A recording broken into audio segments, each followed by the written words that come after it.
तो आज का जो हमारा लेक्चर है वो है अबाउट स्टेशनरी वेव्स। बड़ा इंपॉर्टेंट लेक्चर है, बड़ा मजे का भी है और बड़े ही कॉन्सेप्ट्स आपके इसमें सीधे भी हो जाएंगे, प्रॉब्लम सॉल्विंग भी आ जाएगी।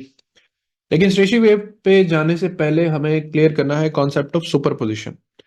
सुपरपोजिशन का ताल्लुक है वेव्स के साथ, वेव्स का ही हम टॉपिक पढ़ रहे हैं। तो देखो हमारे सामने यहाँ पे दो पल्सेस हैं, दोनों के एम्पलीट्यूड मैंने यहाँ से नीचे सेलेक्ट किए हुए हैं। 3 3 मीटर कर ले, सेंटीमीटर कर ले, जो भी है। अब अगर मैं इस एनिमेशन को रन करता हूं तो देखो एक क्रस्ट दूसरे क्रस्ट की तरफ बढ़ रहा है और बढ़ते बढ़ते एक पॉइंट ऐसा आता है कि ये दोनों आपस में एड अप होने जा रहे हैं। तो देखो अब मैं यहाँ से दोनों वेव्स को सिंगली आगे मूव करूं तो यहाँ पर दोनों के क्रस्ट आपस में ऐड होकर ये देखो, ये जो रेड लाइन है ये रिजल्टेंट वेव है। तो दोनों चूंकि इन फेज एक दूसरे से मिल रहे हैं, लिहाजा जो रिजल्टेंट है वो पहले से इंक्रीज कर गया है। वेव्स को आगे ले जाते हैं। अगर मैं दूसरा एम्पलीट्यूड -3 कर देता हूँ, एक +3 है एक -3 है, और अब इन दोनों वेव्स को हम एक दूसरे की तरफ बढ़ाते हैं तो देखो दोनों चूंकि आउट ऑफ फेज हैं, तो आउट ऑफ फेज होने की वजह से जो दरमियान में रेड लाइन है, जो रिजल्टेंट लाइन है, उसका एम्पलीट्यूड बिल्कुल जीरो हो गया। तो यहां से आपने क्या सीखा कि वेव्स अगर आपस में इन फेज मिलती हैं, अगर आपस में इन फेज मिलती हैं तो उनका रिजल्टेंट एम्पलीट्यूड पहले से बढ़ता है। आउट ऑफ फेज मिलती हैं तो फिर उनका रिजल्टेंट एम्पलीट्यूड पहले से कम होता है। अगर एम्पलीट्यूड्स इक्वल ऑपोजिट हैं तो रिजल्टेंट जीरो हो जाएगा। और अगर एम्पलीट्यूड्स इक्वल ऑपोजिट नहीं है, जैसे एक वेव का एम्पलीट्यूड, लेट से ये जो वेव है जिस पे मैं कर्सर को मूव कर रहा हूं, इस वेव का एम्पलीट्यूड अगर +3 है, लेकिन ये जो दूसरी वेव है इसका एम्पलीट्यूड -2 है, तो अब अगर ये दोनों आपस में सुपरपोज करेंगी तो जो रिजल्टेंट है वो एग्जैक्टली जीरो नहीं होगा। वो रिजल्टेंट 1 सेंटीमीटर या 1 यूनिट रह जाएगा, क्योंकि 3 में से 2 क्या हो जाएगा, माइनस हो जाएगा। तो इस तरीके से बच्चों ये वेव जो है ट्रेवल करते हुए, मूव करते हुए आपस में सुपरपोज करती हैं। ये एनिमेशन सबको समझ आ गई है तो ओके रिपोर्ट दें ताकि फिर हम अगली एनिमेशन पे चलें।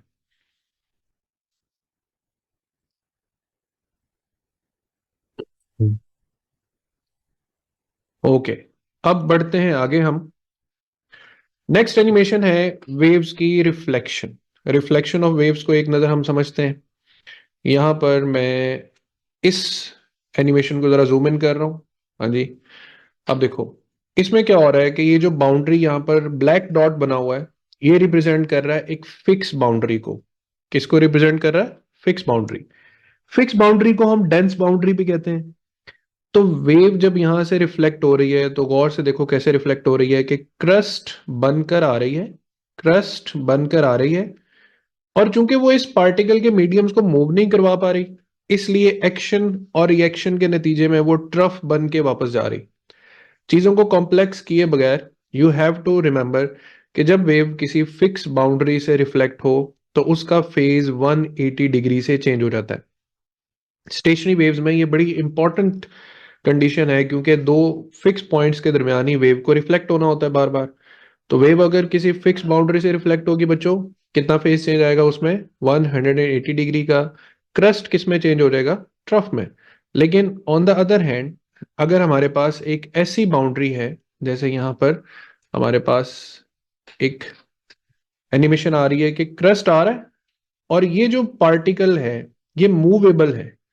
इसके मूवेबल होने की वजह से, इसके रेयर मीडियम होने की वजह से वेव क्रस्ट बनकर ही आ रही है और क्रस्ट बनकर ही वापस जा रही है। यानी इसको हम कहेंगे reflection from a rare boundary, और हम ये कहेंगे कि इसमें कोई फेज चेंज नहीं आ रहा। तो मुझे अगेन कंफर्म कर दें कि रिफ्लेक्शन ऑफ वेव्स भी सब बच्चों का एनिमेशन से समझ आ गया।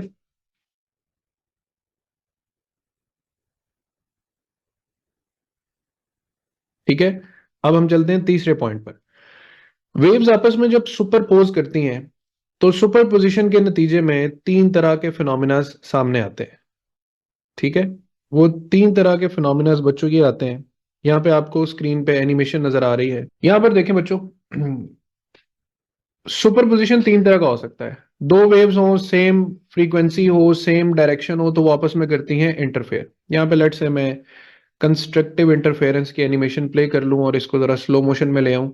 तो जस्ट वॉच एंड ऑब्जर्व कि हमारे पास ये वेव नंबर 1 है और ये वेव नंबर 2 है, ये दो मेन वेव्स हैं।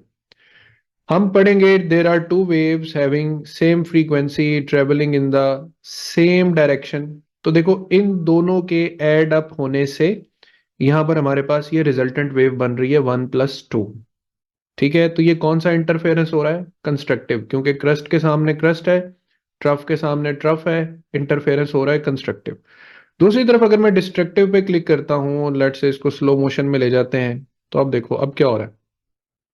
ट्रफ के सामने क्रस्ट है, क्रस्ट के सामने ट्रफ है, आउट ऑफ फेज है, दोनों मिलेंगी कोई रिजल्टेंट नहीं बनेगा। तो देखो यहाँ पर कोई लाइन नहीं आ रही, 1+2 का रिजल्टेंट 0 आ रहा है। ये हो गया डिस्ट्रक्टिव इंटरफेरेंस, पहला सुपरपोजिशन हो गया। दूसरी टाइप ऑफ सुपरपोजिशन होती है to waves having slightly different frequency but travelling in the same direction, उससे प्रोड्यूस होती हैं बीट्स। तो ये देखो ये बीट्स फिनोमेना आ गया यहाँ पर सामने। ये दो वेव्स हैं 1 और 2, दोनों की फ्रीक्वेंसी में स्लाइट डिफरेंस है। बहुत कीनली देखोगे तो ब्लू की फ्रीक्वेंसी ज्यादा है और रेड की फ्रीक्वेंसी कम है, दोनों लेकिन जा सेम डायरेक्शन में रहेंगी। तो सेम डायरेक्शन में होने की वजह से ये जब आपस में सुपरपोज कर रही हैं, तो यहाँ पर हमारे पास ये जो पैकेट्स ऑफ साउंड वेव्स आपको नजर आ रहे हैं, इनको हम बोलते हैं बीट्स फिनोमेना। क्या बोलते हैं? बीट्स। और अब आते हैं अपने मेन कंसर्न पर, स्टेशनरी वेव्स। तो how do stationary waves are produced? Definition थी there must be two waves having same frequency but travelling in the opposite direction. तो देखो वेव 1 पे ध्यान दो, ये जा रही है राइट साइड की तरफ। वेव 2 पे ध्यान दो, ये जा रही है लेफ्ट साइड की तरफ। तो दो ऐसी वेव्स जिनकी फ्रीक्वेंसी तो सेम है बट वो ऑपोजिट डायरेक्शन में ट्रेवल कर रही हैं, ऐसी सूरत हाल में जो उनका रिजल्टेंट बनेगा, अब इस रिजल्टेंट पे सब बच्चे बहुत कीनली जरा फोकस करें। इस रिजल्टेंट में आप देख रहे हैं कि आपको लग रहा है कि क्या ये वेव मूव कर रही है एक जगह से दूसरी जगह?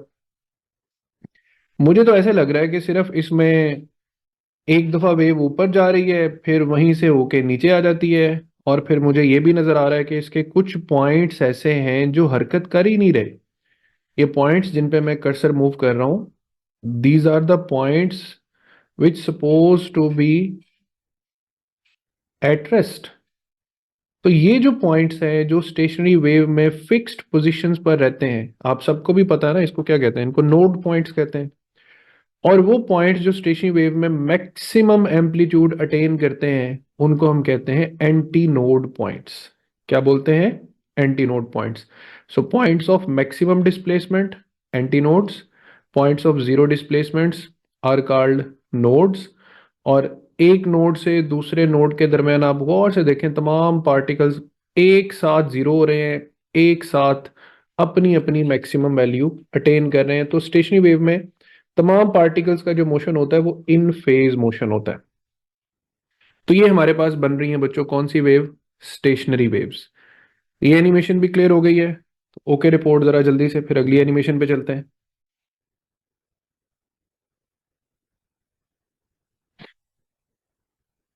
अब स्टेशनरी वेव जो है ये हमने दो तरह के सब्जेक्ट्स में पढ़नी है। एक stationary wave in stretch string, ये स्ट्रिंग वाला केस है जिसको मैं कर्सर से मूव कर रहा हूं। देखो लेंथ बढ़ा रहा हूं तो जो वाइब्रेशन है वो जरा स्लो है, लेंथ कम कर रहा हूं तो वाइब्रेशन तेज होती जा रही है, और भी ज्यादा तेज होती जा रही। और नीचे ये जो सिस्टम है, ये दो पाइप्स हैं। एक ऐसा पाइप आपको नजर आ रहा है जो दोनों साइड से ओपन है, और एक ऐसा पाइप नजर आ रहा है जो एक साइड से ओपन है और एक साइड से क्लोज है। आप जरा पाइप्स पे ध्यान देना। पाइप्स के बिल्कुल देखो सेंटर में आपको वो फिक्स पॉइंट नजर आ रहा है जिसे नोड बोलते हैं, और जो ओपन एंड्स हैं वहां पर दोनों जगहों पे एंटी नोड्स बन रहे हैं। तो आपने याद रखना है कि जो ओपन एंडेड पाइप होता है उसके दोनों एजेस पर एंटी नोड्स बनते हैं, दोनों एजेस पर एंटी नोड्स बनते हैं। जो क्लोज एंडेड पाइप होता है उसके क्लोज एंड पे चूंकि मोशन रिस्ट्रिक्टेड होता है, पार्टिकल्स के पास आजादाना हरकत करने की ऑप्शन नहीं होती, तो वहां बनते हैं नोड्स, और ओपन एंड पे उसी तरह क्या बनते हैं? Anti nodes. तो ये सिचुएशन भी क्लियर होगी सबको? ओके रिपोर्ट देते हैं, फिर अब हम आगे टॉपिक की तरफ बढ़ेंगे। ओके, तो अब हम चलते हैं अपने टॉपिक की तरफ। अब करते हैं अपना मैथमेटिकल काम स्टार्ट। आई एम होपफुल के एनिमेशंस के जरिए आपका मेन कॉन्सेप्ट जो है, तो थोड़े बहुत भी डाउट्स होंगे वो क्लियर हो गए होंगे। अब हमारे पास स्टेशनरी वेव्स का कॉन्सेप्ट है, तो इसमें ये मेन चीज़ें मैं आपको बता चुका हूँ, इंटरफेरेंस वगैरह। ठीक है, तो यहाँ पर अब हमारे पास वर्किंग ये है कि when two waves add up, overlap, then the displacement they produced is just add up, and principle of superposition is simple additive property। कोई रॉकेट साइंस नहीं है, सिंपल एम्पलीट्यूड आपस में एड अप हो सकते हैं इन फेज या आउट ऑफ फेज। तो ये बाकी कुछ एमसीक्यूज मैं फाइल सेंड करूंगा, वो आप लोगों ने सॉल्व कर लेने हैं। Let's move towards the topic. अब टॉपिक में सबसे पहला मेन कॉन्सेप्ट ये सीधा करते हैं, पॉइंट ऑफ रेस्ट नोड्स और मैक्सिमम डिस्प्लेसमेंट एंटी नोड। ठीक है बच्चों, एक नोड से दूसरे नोड तक फासला होता है लेमडा बाय 2। इसी तरह एक एंटी नोड से अगले एंटी नोड तक फासला भी होता है lambda by 2, half of the wavelength. जबकि एक एंटी नोड से नोड तक आपको साफ नजर आ रहा है कि ये हाफ का भी हाफ है, तो ये फासला होता है लेमडा बाय 4। ठीक है तो ये डिस्टेंसेस आपने याद रख लेने हैं, क्योंकि आगे सारा टॉपिक इन्हीं डिस्टेंसेस की मदद से डिराइव होना है। So node to node distance lambda by 2, antinode to antinode lambda by 2, लेकिन नोड से एंटी नोड तक फासला कितना होता है, लेमडा बाय 4। अब आगे बढ़ते हैं। आगे बढ़ के हम देखते हैं कि हमारे पास टॉपिक का नेक्स्ट पार्ट है कि हमने वेव्स को पढ़ना है स्ट्रेच स्ट्रिंग में, pipe open at both ends, pipe open at one and. इनमें नेचर ऑफ स्टेशनरी वेव्स क्या होती हैं, जो स्ट्रिंग होती है उसमें कहलाती हैं ट्रांसवर्स स्टेशनरी, और जो दोनों पाइप्स हैं उनमें कहलाती हैं लॉन्गिट्यूडनल या कंप्रेशनल स्टेशनरी वेव्स, क्योंकि होती कंप्रेशनल वेव्स है साउंड वेव्स। जो स्ट्रिंग में स्पीड ऑफ वेव की इक्वेशन होती है वो होती है v is equal to under root F by M. Force यहाँ पे क्या है, फोर्स ऑफ टेंशन, और m यहाँ पर क्या है, मास पर यूनिट लेंथ। इस पे अभी मजीद डिस्कशन करते हैं। जबकि पाइप्स में तो साउंड यूज होता है ना, तो साउंड की जो स्पीड इक्वेशन है वो हम आप पहले पढ़ भी चुके हैं, gamma P over density, speed of sound is equal to under root gamma P over density. And remember that v is equal to F lambda जो है ना, ये सब के लिए इक्वली वैलिड है in case of the comparison of frequency and wavelength. तो यहां हमारे पास स्ट्रिंग के लिए टेंशन का कॉन्सेप्ट आ जाता है, कंप्रेशनल वेव्स के लिए प्रेशर और डेंसिटी का कॉन्सेप्ट आ जाता है। इससे आगे इस फॉर्मूला को मजीद थोड़ा सा एक्सप्लोर कर लें, तो पहले तो इसको हम किस तरह से डील कर सकते हैं। देखो v is equal to F lambda and v is equal to under root F over M. ये एल कहाँ से है ये मैं बाद में बताता हूँ, पहले इन दोनों को कंपेयर करें तो बच्चों हम F lambda is equal to under root F over M भी लिख सकते हैं। And from here we can make the formula for frequency which is one over lambda under root F over M. इसको मैं यहाँ पे हाईलाइट कर रहा हूँ क्योंकि आगे इस फॉर्मूला ने काम भी आना है, तो इसका काम आप लोगों ने मुझे याद भी कराना है, खुद याद भी रखना है। जबकि अब ये फॉर्मूला कहाँ से आ गया, v is equal to under root F over M में जो m है ना, ये बेसिकली m बाय एल है, मास पर यूनिट लेंथ। एमसीक्यू भी आता है कि इस इक्वेशन में v is equal to root F over M में ये जो हमारे पास m है इसका यूनिट क्या है। तो बच्चे जल्दी में कह देते हैं जी इसका यूनिट किलोग्राम है, मास है। नहीं, इसका यूनिट किलोग्राम पर मीटर होता है। इसको लीनियर मास डेंसिटी कहते हैं, लिखा ये इसी तरह जाता है लेकिन पढ़ने में ये मास पर यूनिट लेंथ है। चलो इसको मास पर यूनिट लेंथ कंसीडर कर लिया, तो स्पीड इक्वेशन क्या बन रही है, F multiply by L divided by M. ये एल ऊपर जाके मल्टीप्लाई हो गया। आगे क्या इक्वेशन रंग इख्तियार कर सकती है, force multiply by length divided by mass. ये जो मास होता है ये तो डेंसिटी इंटू वॉल्यूम होता है। अच्छा, ये जो वॉल्यूम होता है ये एरिया इंटू लेंथ भी लिखा जा सकता है। लेंथ को लेंथ से अगर यहाँ पे हम कैंसिल कर दें तो आप speed in a stationary wave को फोर्स, डेंसिटी और यहाँ पर एरिया ऑफ वायर से भी कंपेयर कर सकते हो by remembering that area is also equals to pi r square और pi d square by 4। In case अगर वो कहे कि वायर में डायमीटर चेंज लाए हैं, वायर में रेडियस का चेंज लाए हैं, तो परेशान नहीं होना कहाँ से जाना है एरिया में रेडियस में, इस इक्वेशन से हमने उसमें एंटर हो जाना है। तो जरा ओके रिपोर्ट यहां तक क्लियर हो गया सब बच्चों को?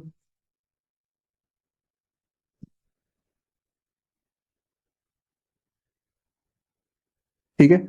क्वेश्चंस पे टाइम नहीं लगा रहा मैं, क्वेश्चंस आपको सॉल्व किए हुए मिल जाएंगे।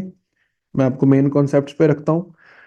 देखो अब यहाँ पर हमारे पास दो फिक्स पॉइंट्स हैं, this one and this one, और इन दोनों फिक्स पॉइंट के दरमियान जो स्पेस है, जो गैप है, वो एल लेंथ के बराबर है। तो देखो इसी एल लेंथ के अंदर एक लूप वाली स्टेशनरी वेव भी बन रही है, दो लूप्स वाली भी बन रही है, तीन लूप्स वाली भी बन रही है, चार लूप्स वाली स्टेशनरी वेव भी बन रही है, और पांच लूप्स वाली स्टेशनरी वेव भी बन रही। लेकिन आप इसमें देख रहे हो कि यहाँ पर हमारे पास नंबर ऑफ लूप्स यानी एन वन है, यहाँ पे एन टू है, यहाँ पे एन थ्री है, यहाँ पे एन फोर है। दो बातें हम यही से सीख लेते हैं। अगर हम वन पे ध्यान दें तो वन की वेवलेंथ हमें अगर पूरी करनी है ना, तो हमें यूं इस तरीके से डायग्राम पूरी करनी पड़ेगी। यानी जब लूप्स कम है तो वेवलेंथ ज्यादा है। लूप्स हमने दो कर दी, तो दो लूप्स के साथ वेवलेंथ तो देखो उसी लेंथ के अंदर एडजस्ट हो गई। हमने लूप्स तीन कर दी, तो अब तीन लूप्स की वजह से वेवलेंथ और भी कम हो गई। इसका मतलब है कि वेवलेंथ का रिलेशन नंबर ऑफ लूप्स के साथ इनवर्सली आएगा। और अगर वेवलेंथ का रिलेशन इनवर्सली आ रहा है तो फ्रीक्वेंसी का रिलेशन क्या आएगा? डायरेक्टली। सो डू रिमेंबर, एक सर्टेन लेंथ के अंदर जितनी ज्यादा लूप्स बनेगी फ्रीक्वेंसी उतनी ज्यादा होगी, डायरेक्ट प्रोपोर्शनलिटी, और वेवलेंथ उतनी कम होती चली जाएगी। अब हम आते हैं अपने मेन कॉन्सेप्ट पे। तो यहां पर stationary wave in a stretch string का हम जो है टॉपिक डिराइव करेंगे। इसमें हमारा मेन मकसद जनरल फार्मूला फॉर वेवलेंथ है and general formula for frequency है, just by understanding the pattern. तो देखो यहां से फर्स्ट हार्मोनिक पे आ जाते हैं। फर्स्ट और एक हार्मोनिक है जी, हमारे पास एक स्ट्रिंग है जिसकी लेंथ एल है। ठीक है, जिसकी लेंथ एल है। अब हम एक सिंपल फंडामेंटल नोड क्रिएट करते हैं ना, तो यहाँ पे नोड है, यहाँ पे भी नोड है, और इसके दरमियान एक सिंगल लूप बन रही है। तो नंबर ऑफ लूप्स कितनी बन रही है? वन। नोड्स कितने बन रहे हैं?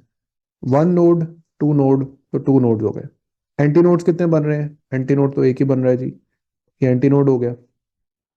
ये इंफॉर्मेशन लेने के बाद ये जो लेंथ है इसको हम लिख सकते हैं लेमडा बाय टू, क्योंकि नोड से बच्चों नोड तक डिस्टेंस कितना होता है? Lambda by to. लेकिन इसको स्पेसिफिक करने के लिए कि ये नोड टू नोड डिस्टेंस हम फंडामेंटल फ्रीक्वेंसी के लिए यूज कर रहे हैं, तो हम इसके साथ एक लूप बन रही है ना, तो लेमडा वन लिख देंगे। ठीक है, तो यहां से अगर L is equal to lambda one by two हो गया, तो लेमडा वन को हम टू एल भी लिख सकते हैं, एज वेल एज हम लेमडा वन को टू एल बाय वन भी लिख सकते हैं। फर्क कोई नहीं पड़ेगा, बस एक सिमेट्री हमें समझ आ जाएगी। यहां तक ओके रिपोर्ट? समझ आ रही है? आवाज ठीक आ रही है?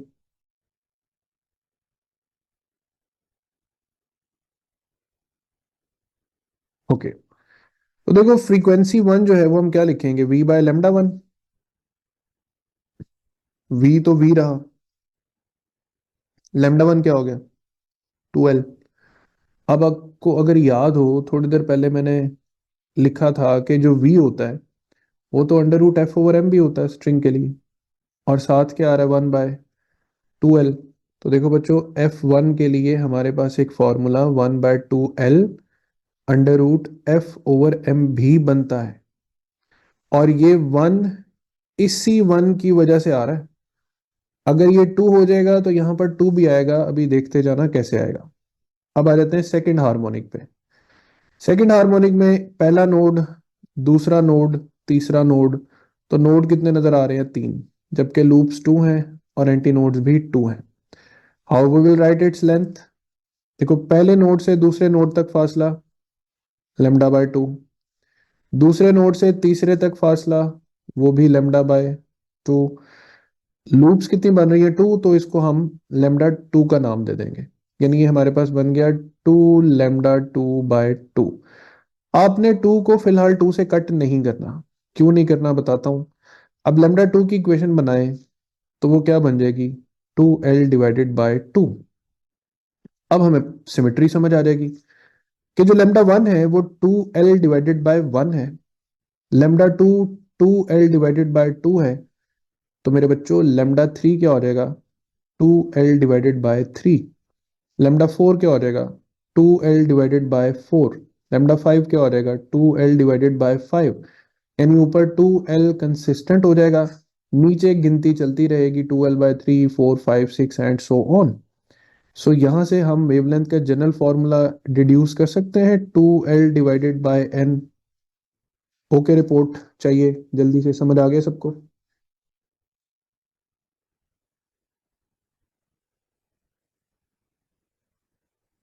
और अब अगर हम सेकेंड फ्रीक्वेंसी पे आ जाए, F2, V by lambda two. V by lambda two क्या है? 2L divided by 2। तो इसको डिवाइड करने की बजाय ऊपर मल्टीप्लाई कर दो, 2V/2L। इसको तो हम 2F1 भी लिख सकते हैं। और दोबारा से देखो, F2 इज इक्वल टू 2 लिखा, और F1 हमारे पास किसके बराबर है? 1/2L √F/m। तो मैंने यही नहीं बताया था कि इस 1 की जगह पे 2 भी आ सकता है? तो अब F3 पे आप लिख सकते हो 3V/2L, या फिर लिख सकते हो 3/2L √F/m। F4 को आप लिख सकते हो 4V/2L, या फिर 4/2L √F/m। तो Fn को क्या लिखोगे? NV/2L, या फिर आप लिख सकते हो N/2L √F/m। तो कितनी तरह से हम ये फॉर्मूला लिख सकते हैं, कंफर्म कर दें। ये स्लाइड सब बच्चों को समझ आ गई?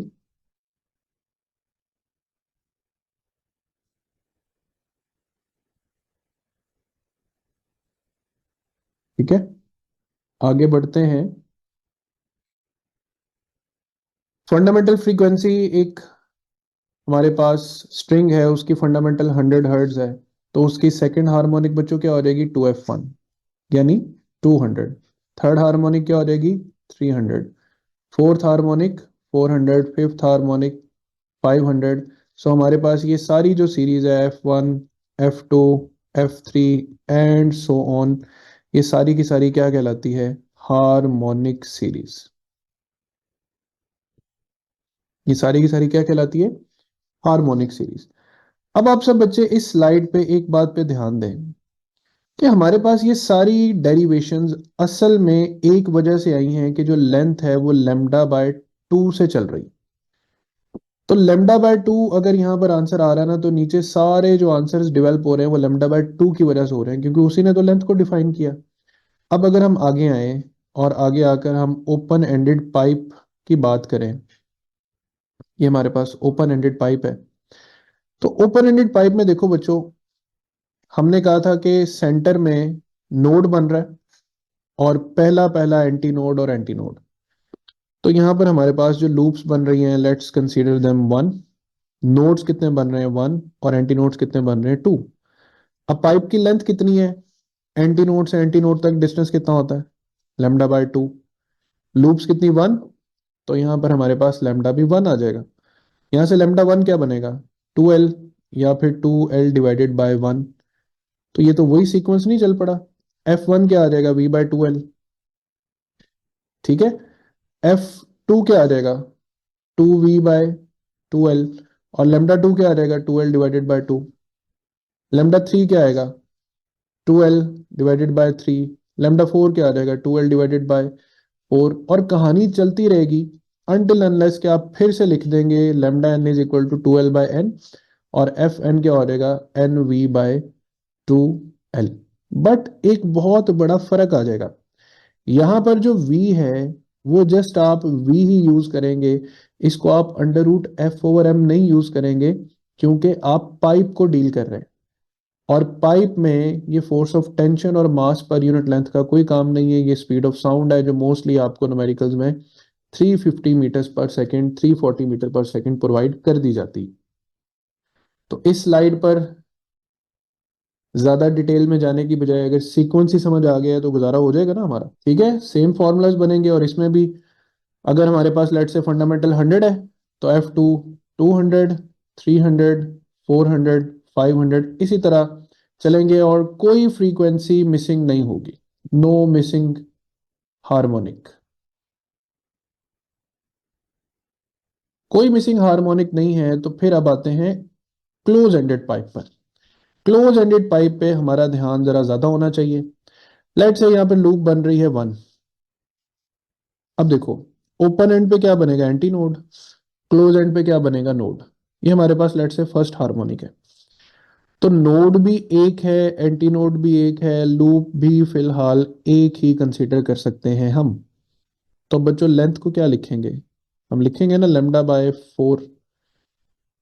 लूप्स कितनी, 1, तो उसकी वजह से क्या हो जाएगा, लेमडा 1। तो पहले तो लेमडा बाय 2 चल रहा है, अब अचानक से क्या हो गया, लेमडा बाय 4। तो अब 4 के साथ चलेगी इस बात। तो what we can write, lambda 1 we can write 4l, और we can write 4l divided by 1। How we will write the frequency, v by lambda 1, v by 4l। पहले कितनी आ रही है, v बाय 2l, लेकिन वो पहले दोनों केस गुजर गए, अब तो क्लोज एंडेड पाइप है। तो क्लोज एंडेड पाइप में ये क्या हो गई है, v बाय 4l। पहला हिस्सा समझने के बाद अब हम दूसरे हिस्से को समझेंगे ना, तो दूसरे हिस्से से हमें पैटर्न समझ आ जाएगा। तो अब हम सेकंड हार्मोनिक पे चलते हैं। सेकंड हार्मोनिक पे देखो, ये क्या बन रहा है, एंटी नोड। ये क्या बन रहा है, नोड। ये क्या बन रहा है, एंटी नोड। ये फिर क्या बन रहा है, नोड। तो loops, let's call them to loops. Nodes हमारे पास कितने बन रहे हैं, दो। एंटी नोड्स भी दो बन रहे हैं। अब देखो कितने गैप्स आ रहे हैं, 1, 2 और 3 गैप्स आ रहे हैं। तो मैं अब लेंथ को कैसे लिखूंगा, मैं लिखूंगा पहले एंटी नोड से नोड तक फासला कितना है जी, लेमडा बाय 4। फिर नोड से एंटी नोड तक कितना फासला है, वो भी लेमडा बाय 4। एंटी नोड से नोड तक कितना फासला है, ये भी लेमडा बाय 4। लेकिन चूंकि लूप्स हमने यहाँ पर 2 कंसीडर की हैं, तो ये कहलाएगा भी लेमडा 2। और ये कितना हो जाएगा, 3 lambda 2 by 4। Is that okay. तो यहां से बच्चों लेमडा 2 का फॉर्मूला क्या बनेगा, 4l डिवाइडेड बाय 3। तो मुझे तो यहां से पैटर्न मिल गया कि पहले तो 4l/1 आ रहा है, अब दरमियान में से 2 क्या हो गया, स्किप।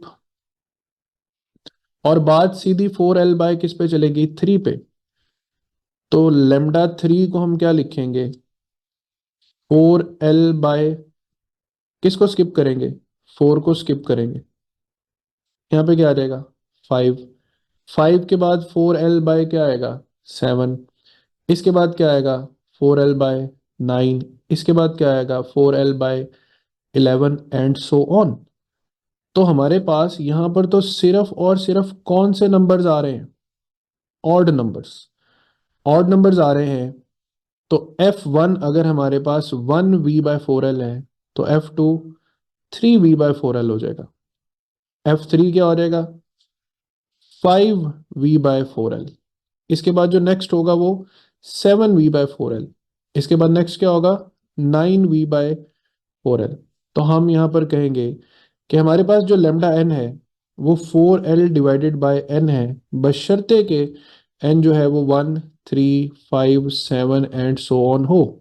हम कहेंगे कि एफ एन जो है वो NV/4l है, बशर्ते के n जो है वो 1, 3, 5, 7 एंड सो ऑन हो। लेकिन यहाँ पर एक बड़ा इंपॉर्टेंट ट्रिक है जो समझना बहुत जरूरी है। वो बच्चों ये कि जब हम सीक्वेंस में थोड़ा सा आगे बढ़ते हैं ना, तो चीजें थोड़ी मुश्किल हो जाती हैं। जैसे F1 तो हमने लिख दिया जी v/4l, लिख दिया। F2 3f1 हो गया। F3 क्या हो गया, 5f1। F4 क्या हो गया, 7f1। F5 क्या हो गया, 9f1। लेकिन किसी ने हमसे डायरेक्ट पूछ लिया कि भाईजान F20 क्या होगा, तो क्या करेंगे, इसी तरह ऑर्डर नंबर्स गिनते जाएंगे उंगलियों पे, नहीं, ऐसे नहीं करेंगे हम। देखो, 2 को अगर डबल कर दें क्या बनता है, 4। और 4 में से 1 माइनस कर दें क्या बनेगा, 3। 3 को अगर डबल करें क्या बनता है, 6। 6 में से 1 माइनस कर दें क्या बनता है, 5। तो आपको सीक्वेंस समझ आ गया। 20 को डबल करो क्या बनेगा, 40। उसमें से 1 माइनस करो, क्या बनेगा? तो 39F1 ये हमारे पास यहाँ पर मेन सीक्वेंस बन जाएगा। ओके, रिपोर्ट दे दो जरा। समझ आई इस बात की कि कौन से नंबर के साथ कौन सा हार्मोनिक अपीयर होगा? उसके लिए आपने जस्ट नंबर को डबल करके उसमें से 1 माइनस कर दे रही, यानी Fn is equal to 2n-1 F1। इस तरीके से इसका जनरल फॉर्मूला भी बनाया जा सकता है। तो ये हमारे पास बच्चों क्लोज एंडेड पाइप, और क्लोज एंडेड पाइप में अब कहानी थोड़ी बदलेगी कि अगर इसका फंडामेंटल F1 100 है तो F2 200 नहीं होगा, 300 होगा। F3 500 होगा, F4 700 और F5 900, यानी ऑल और even harmonics are missing. All even harmonics are missing. सिर्फ और सिर्फ हमारे पास ऑड हार्मोनिक्स जो है वो प्रेजेंट होंगे। इसके बाद आगे बढ़ते हैं, फर्दर कुछ कॉन्सेप्ट्स आते हैं। एक कॉन्सेप्ट होता है कॉन्सेप्ट ऑफ ओवरटोन। ये भी बड़ा इंपॉर्टेंट कॉन्सेप्ट है। ओवरटोन जो कहते हैं वो first multiple of fundamental wavelength, यानी F2 जो है ना, इसको हम बोलते हैं फर्स्ट ओवरटोन। तो ये जो फर्स्ट ओवरटोन है, इन केस ऑफ स्ट्रिंग जो फर्स्ट ओवरटोन है F2 वो 2F1 के बराबर होता है। In case of open ended pipe first overtone F2 ये भी 2F1 के बराबर होता है। और जो थर्ड केस है F2, ये 2 के नहीं, ये किसके बराबर होता है? 3F1 के। तो ये F2 जो होता है इसको क्या बोलते हैं? First overtone. तो F3 को क्या बोलेंगे? Second overtone. F4 क्या क्या बोलेंगे? एक कम करके थर्ड ओवरटोन। तो कंफर्म करते हैं जरा, ये भी पॉइंट समझ आ गया सबको? हाँ जी बच्चों, ठीक है, चले आगे अगले कॉन्सेप्ट पे चलते हैं। यहाँ हमारे पास एक वेसल है। अब वेसल है तो चूंकि उसका एक एंड ऑब्वियसली क्लोज है, तो क्लोज एंड की वजह से मैं इसकी फंडामेंटल को खुद ही अपनी कॉमन सेंस यूज करके लिख लूंगा, F is equal to V/4L। वो कहता है अगर इस वेसल में हम पानी भरना शुरू कर दें तो इसकी फंडामेंटल फ्रीक्वेंसी ऑफ साउंड पे कोई फर्क पड़ेगा? बिल्कुल पड़ेगा। फर्ज करो पानी यहां तक भर गया है। जहां तक पानी भर जाएगा ना, उतने हिस्से की जो लेंथ है वो इंक्लूड ही नहीं होगी। अब पाइप की ये वाली लेंथ लेंथ कंसीडर होगी, तो लेंथ तो पहले से कम हो गई, लिहाजा जो फ्रीक्वेंसी है वो पहले से क्या कर जाएगी? इंक्रीज कर जाएगी। Very easy, very simple concept. ठीक है, इसके बाद आगे बढ़ते हैं। तो आगे हमारे पास एक कॉन्सेप्ट आता है conversion of close ended into open ended and vice versa. सबसे पहले तो मैं सिंपल इक्वेशन से समझा देता हूँ। देखो, हमारे पास जो ओपन एंडेड पाइप है उसकी फंडामेंटल फ्रीक्वेंसी क्या होती है? V/2L। जबकि हमारे पास जो क्लोज एंडेड पाइप है उसकी फंडामेंटल होती है V/4L। अब ध्यान दो जरा, ये जो क्लोज एंडेड पाइप है इसको मैं V/2 × 2L भी लिख सकता हूं।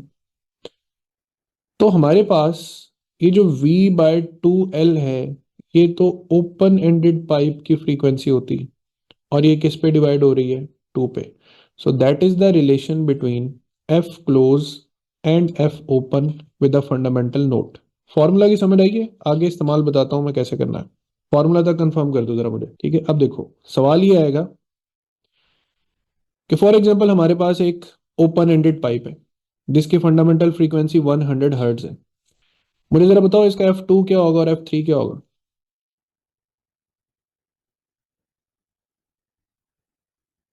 जल्दी से। Very good, 200 and 300। और अगर इसी पाइप का ये वाला एंड हम क्लोज कर दें, ये वाला एंड हम क्लोज कर दें, तो अब इसका F2 और F3 क्या हो जाएगा?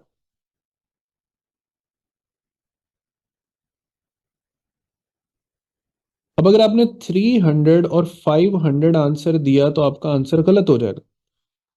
ठीक है, क्यों गलत हो जाएगा? गौर से देखो। पहले तो ये ओपन एंडेड था, तो ये ओपन एंड की फंडामेंटल थी। अब मैंने इसको क्या किया? Close ended. तो कहता है क्लोज एंडेड की जो फंडामेंटल है, पहली बात कि वो ओपन से हाफ होती है, यानी पहले 100 को 2 पे डिवाइड कर लो और जो आंसर आएगा वो 50 हर्ट्ज। तो पहला कॉन्सेप्ट ये कि इसको बंद कर देने से फंडामेंटल 100 नहीं रहेगी, इसको बंद कर देने से फंडामेंटल 50 हो जाएगी। अब फंडामेंटल 50 हर्ट्ज है तो इसका F2 3F1 हो जाएगा 150 और फिर 5F1 250। अब बताओ समराइज सबको ये बात, ठीक है ना? तो पहले उसको क्लोज किया है जब, तो पहले वाला फंडामेंटल 100 नहीं रहेगा, वो 100 से डिवाइड होके हाफ हो जाएगा। और अब उस पे आप 3F1 और 5F1 का कुलिया लगाएंगे तो आपका आंसर ठीक आंसर आएगा। ये वाला कॉन्सेप्ट भी हो गया क्लियर। इसके बाद टेम्परेचर, तो ऑर्गन पाइप्स में जेन में रखना कि जो फ्रीक्वेंसी है उसमें V/2L हो या V/4L हो, ये जो स्पीड है ये स्पीड ऑफ साउंड है। और स्पीड ऑफ साउंड आपने पढ़ा था कि V2/V1 is equal to under root of temperature by temperature 1। तो speed of sound is directly related to temperature. So if temperature increase, speed of sound will increase, speed of sound will increase and it will also increase the frequency। तो temperature के साथ भी इसका relation cover up हो गया, ठीक है। तो ये इसमें बच्चों मेन कॉन्सेप्ट हैं। और ये एक कॉन्सेप्ट बड़ा इंपॉर्टेंट लास्टली जल्दी से समझा देता हूँ। ये एक ओपन एंडेड पाइप है जिसकी लेंथ L है। अगर हम इसको एक वाटर कंटेनर में हाफ डिप कर देना, तो अब अगर अभी इसकी फंडामेंटल फ्रीक्वेंसी V/2L है ना, और ये 100 हर्ट्ज है, तो इसको पानी में हाफ डिप कर देने से भी ये V/2L ही रहेगी, ठीक है, V/2L रहेगी। और ये 100 हर्ट्ज ही रहेगी। आप सिर्फ इतना याद रख लो कि इसको हाफ डिप कर देंगे वाटर पाइप में तो its fundamental frequency will remain same, क्योंकि लेंथ पहले से, ये वाली लेंथ तो डिसइंक्लूड हो जाएगी, लेंथ पहले से हाफ हो जाएगी। और ये ओपन एंडेड की बजाय कौन सा पाइप बन जाएगा? क्लोज एंडेड पाइप बन जाएगा, ठीक है। तो आप इसको इन शॉर्ट याद रख लो कि एक ओपन एंडेड पाइप को हाफ डिप कर दें अगर पानी में, तो उसकी फंडामेंटल फ्रीक्वेंसी पे कोई फर्क नहीं पड़ता। ठीक है बच्चों, तो मैं ये फाइल